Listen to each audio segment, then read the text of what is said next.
Target చేయొచ్చు అని వాళ్ళకి అనుమానం. దాంతోపాటు ఇప్పుడు జరుగుతున్న పరిణామాలు, ఇటు పాకిస్తాన్ కవ్వింపు చర్యలకు దిగితే ఇంట్రెస్టింగ్గా రాజస్థాన్ మీద కాన్సన్ట్రేషన్ చేస్తుంది. ఎందుకు రాజస్థాన్ మీదే కాన్సన్ట్రేషన్ చేస్తుంది అనేది ఒక్కసారి ఆలోచించే ప్రయత్నం చేద్దాం. ఎందుకంటే రాజస్థాన్కి సంబంధించి మాట్లాడుకున్నప్పుడు వాళ్ళకున్న ఆప్షన్స్ గురించి మాట్లాడుకోవాల్సిన పరిస్థితి అనేది చెప్పుకోవాలి. ఎందుకంటే పైన పంజాబ్ ఉంది, కింద గుజరాత్ ఉంది, హర్యానా ఆ పైన ఉంది, ఇటు మధ్య భారతం వరకు కూడా. దాంతోపాటు ఇంకా ఇంట్రెస్టింగ్గా మాట్లాడుకోవాలంటే అక్కడ మేజర్ ఎయిర్ స్టేషన్స్లో ఒకటైన జోధ్పూర్ ఆ ఫైటర్ బేస్ కూడా అక్కడ ఉంది. సో రాజస్థాన్ని టార్గెట్ చేసింది. ఫస్ట్ రాజస్థాన్లో మీ వాళ్ళు ఎవరైనా ఉన్నారా ఒక్కసారి అలర్ట్ చేసే ప్రయత్నం చేయండి.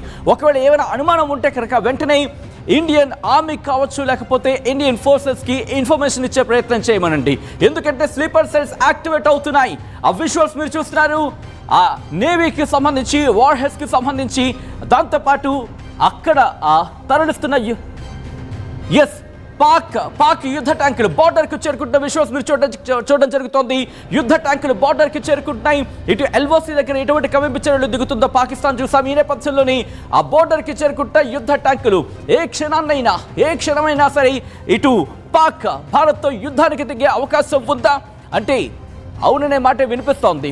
ఎందుకంటే శతఘ్నులు కావచ్చు, లేకపోతే యుద్ధ విమానాలు కావచ్చు, లేకపోతే యుద్ధ నౌకలు కావచ్చు, ఒక్కొక్కటిగా ఇప్పుడు వార్ ప్రకటించేందుకు సిద్ధమవుతోంది పాకిస్తాన్. ఈ నేపథ్యంలోనే ఒక్కొక్క యుద్ధ వాహక నౌకరిని కావచ్చు, లేకపోతే యుద్ధ విమానాలను కావచ్చు, అన్నింటినీ మోహరిస్తున్న పరిస్థితి. ఏదేమైనా తట్టుకొని నిలబడే సత్తా లేనప్పుడే పిరికిపంద చర్యలకు దిగుతోంది. 24 నుంచి 36 గంటల సమయం తనకి తానే చావు ముహూర్తాన్ని నిర్ణయించుకుంది పాకిస్తాన్. చావు ముహూర్తాన్ని తానే రాసుకుంటోంది. బహుశా ఈ పదం మిమ్మల్ని మీకు అందరికీ కాస్త కష్టంగా అనిపించవచ్చు, కానీ తప్పదు. మాట్లాడాల్సిన సందర్భం గొంతుతోనే. అంతెందుకు, నాలాంటి వాడు గట్టిగా నలుగురు అరిస్తేనే ఆ సౌండ్కే చచ్చిపోతుంది పాకిస్తాన్.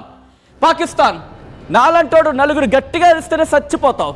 నీకెందుకబ్బా యుద్ధం, నీకెందుకు కవ్వింపు చర్యలు, నీ JF-17 F-16 అరే మరి రఫేల్ ఉన్నారబ్బా, నీకు అసలు ఎక్కడం లేదా, అసలు బుర్ర పని చేస్తలేదా నీకు అనుకుంటా.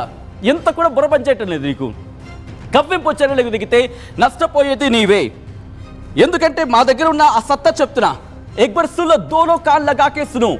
तेरे के लिए पाकिस्तान, तुम्हारे के लिए मैं हिंदी में बोल रहा हूँ. माँ దగ్గర ఏవో ఉన్నాయి. हमारे पास क्या है बता रहे, देखो रफेल है, Su-30 MKA है, Su-30 MKI, तेजस, मिग, मिराज. सुना, नाम तो सुना है ना, విన్నావు కదా. ఇవి మా దగ్గర ఉన్న సత్తా, నీ దగ్గరే ఉన్నాయి. ఇదిగో JF-17, तेरे पास जो क्या है F-16 है, JF-17 है, हमारे पास क्या है रफेल है. మారేగా तो पूरा उड़ जाएगा एक ही बार में.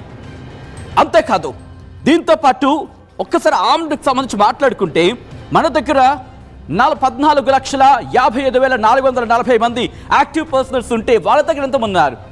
కేవలం 6 లక్షల మంది. ఒక్కసారి మీరు చూడొచ్చు ఆ యుద్ధ వాహనాలని, ఆ యుద్ధ శతఘ్నులని వాళ్ళు తరలిస్తున్న విజువల్స్ మీరు చూడొచ్చు. వందలాది శతఘ్నులని వాళ్ళు తరలించడం జరుగుతోంది.